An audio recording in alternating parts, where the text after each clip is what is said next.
Hello guys, मैं हूं doctor रजत और आज इस वीडियो में हम बात करेंगे रिप्लांटेशन ऑफ टूथ के बारे में।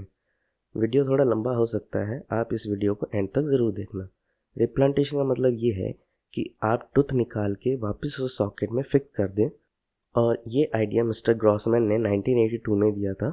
रिप्लांटेशन को हम दो टाइप से क्लासीफाई करते हैं। एक पहला है इंटेंशनल रिप्लांटेशन और दूसरा है अनइंटेंशनल रिप्लांटेशन। इंटेंशनल रिप्लांटेशन का मतलब ये है कि आप जानबूझकर पेशेंट का टूथ एक्सट्रैक्ट करें और वापस उसे सॉकेट में लगा दें। और अनइंटेंशनल रिप्लांटेशन का मतलब ये है कि टूथ आपने एक्सट्रैक्ट की नहीं किया हो और पेशेंट का टूथ किसी एक्सीडेंट की वजह से निकल गया हो और उसे आपने सॉकेट में वापस से रिप्लेस कर दिया हो। अब ये जान लेते हैं कि आप किस किस कंडीशन में या फिर इंडिकेशन में आप टूथ का रिप्लांटेशन कर सकते हैं। तो पहला है, पेशेंट की माउथ ओपनिंग लिमिटेड है और आप उसे नॉन सर्जिकली एंडोडोंटिकली ट्रीट नहीं कर सकते। दूसरा, अगर कैनाल्स में कैल्सिफिकेशन हो और सेपरेटेड इंस्ट्रूमेंट प्रेजेंट हो। तीसरा, रूट कैनाल ट्रीटमेंट के बाद भी उसमें परसिस्टेंट इन्फेक्शन होता है तो भी आप रिप्लांटेशन कर सकते हैं। और चौथा, रूट डिफेक्ट लाइक क्रैक और परफोरेशन का एग्जामिनेशन करने के लिए भी आप रिप्लांटेशन कर सकते हैं। अब इसके कॉन्ट्राइंडिकेशन के बारे में भी जान लेते हैं। पहला है, कर्व्ड रूट या कैनाल में कभी भी रिप्लांटेशन नहीं करना चाहिए क्योंकि curved root tooth extraction difficult होता है और उसे रिप्लांट करना और भी ज़्यादा डिफ़िकल्ट हो जाता है। दूसरा, जिस टूथ को आप रेस्टोर नहीं कर सकते उसे भी आपको रिप्लांट नहीं करना है। तीसरा ये है कि moderate to severe periodontal disease में भी आप रिप्लांट नहीं कर सकते। चौथा, presence of vertical fruit fracture. इस कंडीशन में आप टूथ एक्सट्रैक्ट करके या चेक करो कि उसमें कोई फ्रैक्चर तो नहीं है, अगर है तो उसे रिप्लांट मत करो। अगर आपने डिसाइड कर लिया है कि मुझे रिप्लांटेशन करना है तो उसके लिए क्या क्या मेजर की पॉइंट उसके बारे में एक बार जान लेते हैं। तो पहला है, टूथ एक्सट्रैक्ट करने के बाद उसको आपको तुरंत सलाइन सॉल्यूशन या फिर हैंक्स बैलेंस सॉल्यूशन में रखना है। दूसरा, जितना हो सके आपको मिनिमम टाइम में प्रोसीजर को कंप्लीट करके टूथ को वापस सॉकेट में प्लेस करना है, इसलिए आपको अपना सारा आर्मामेंटेरियम प्रोसीजर से पहले ही मैनेज रख के चलना होगा। तीसरा, एक्सट्रैक्ट करते टाइम आप फोर्सेप की बीक को सीमेंटम और पीडियल सेल्स से टच ना होने दें क्योंकि फोर्सेप की बीक से आपकी पीडियल सेल डैमेज हो सकती हैं।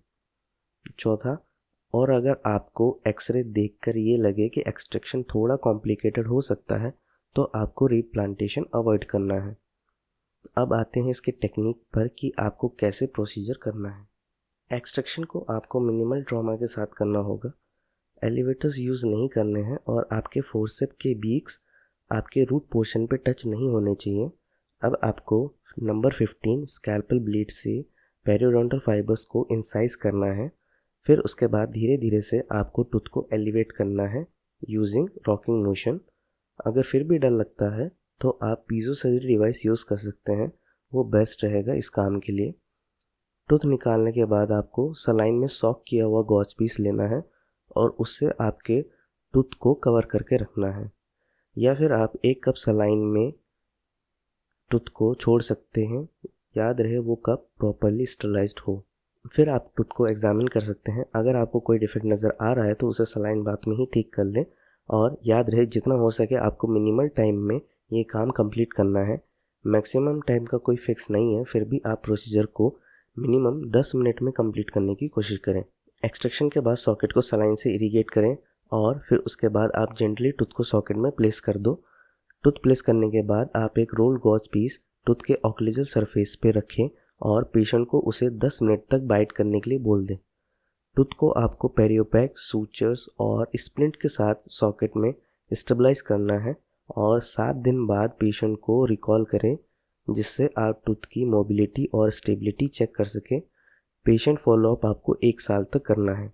अब आते हैं इसके कॉजेज़ ऑफ फेलियर पे। तो एक्स्ट्रा ओरल टाइम आपने ज़्यादा लगाया तो फेलियर के चांसेस बढ़ जाते हैं।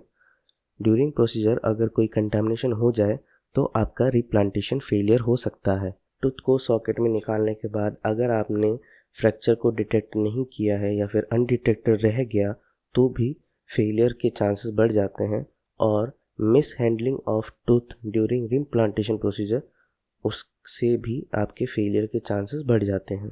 तो आज के लिए बस इतना ही, मिलते हैं नेक्स्ट वीडियो में। अगर आपको ये वीडियो अच्छा लगा तो आप इस पर लाइक बटन दबाएं, और अगर आपका कोई सजेशन है तो प्लीज़ कमेंट में मुझे बताएं और चैनल को सब्सक्राइब करें। धन्यवाद।